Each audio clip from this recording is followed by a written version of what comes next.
धार में बसंत पंचमी से ठीक पहले मंगलवार को भोजशाला परिसर में हजारों की संख्या में सत्याग्रही और श्रद्धालु पहुंचे, जहां सर्व हिंदू समाज ने सत्याग्रह के साथ अखंड पूजा के संकल्प को दोहराते हुए शक्ति प्रदर्शन किया। मातृशक्ति, युवा वर्ग और संत समाज की भारी मौजूदगी ने पूरे माहौल को धार्मिक ऊर्जा से भर दिया। देखिए हमारी खास रिपोर्ट। धार स्थित भोजशाला में प्रति मंगलवार होने वाले सत्याग्रह में इस बार रिकॉर्ड संख्या में श्रद्धालु पहुंचे। सुबह से ही भोजशाला परिसर में श्रद्धालुओं का प्रवेश शुरू हो गया था। महिलाओं, युवाओं और बुजुर्गों की बड़ी भागीदारी देखने को मिली। श्रद्धालुओं ने हनुमान चालीसा का पाठ किया, मां बाग देवी की पूजा अर्चना की, हवन किया गया और सामूहिक रूप से सुंदरकांड का पाठ भी हुआ।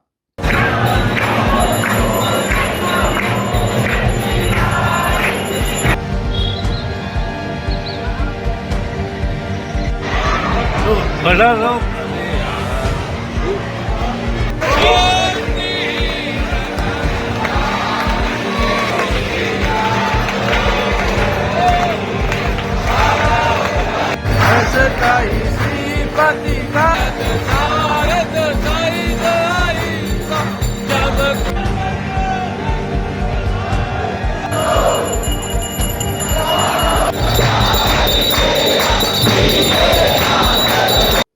भोजशाला को राजा भोज के द्वारा निर्मित मां सरस्वती का मंदिर मानते हुए श्रद्धालु लगातार पूजा और सत्याग्रह कर रहे हैं।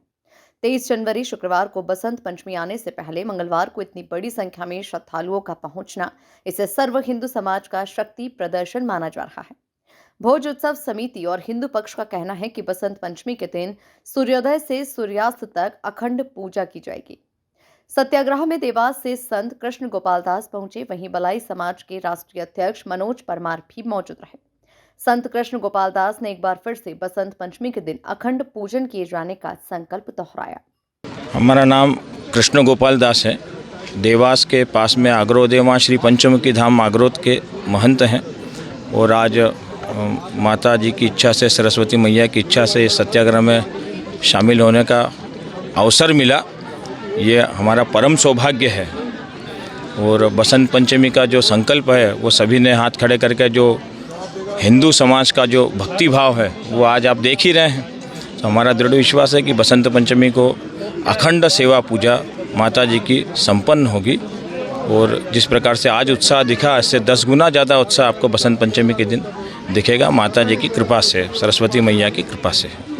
तो सरकार से ये आग्रह है कि मनोज जी ने अभी पुरानी प्रेस कॉन्फ्रेंस में कहा कि हमारे मंदिर में मुसलमान लोग पूजा करने क्यों आते हैं, तो उनके पास, बेचारों के पास नमाज पढ़ने की जगह नहीं है। जैसे अयोध्या में सरकार ने मुसलमानों को नमाज पढ़ने के लिए मस्जिद की जगह दी है, वैसे धार में भी अन्यत्र किसी स्थान पे नमाज पढ़ने की व्यवस्था करे सरकार, उनको कोई ना कोई भूमि अलाट करे, उनके लिए पूजा आराधना की व्यवस्था करे। तो इसलिए हम तो मानते ही हैं कि शुक्रवार हो या कुछ हो, साल में एक दिन यदि हमको पूजा का अधिकार मिल रहा है वहाँ पे, जो कि 12 महीने 24 घंटे मिलना चाहिए। अखंड पूजा उपासना आराधना जिस मंदिर में चलती थी वहाँ पर हमको वर्ष में एक बार मिल रहा है और उसमें भी यदि कोई खंडन होता है तो ये देश के हिंदू समाज के लिए बहुत बड़ा कलंक है।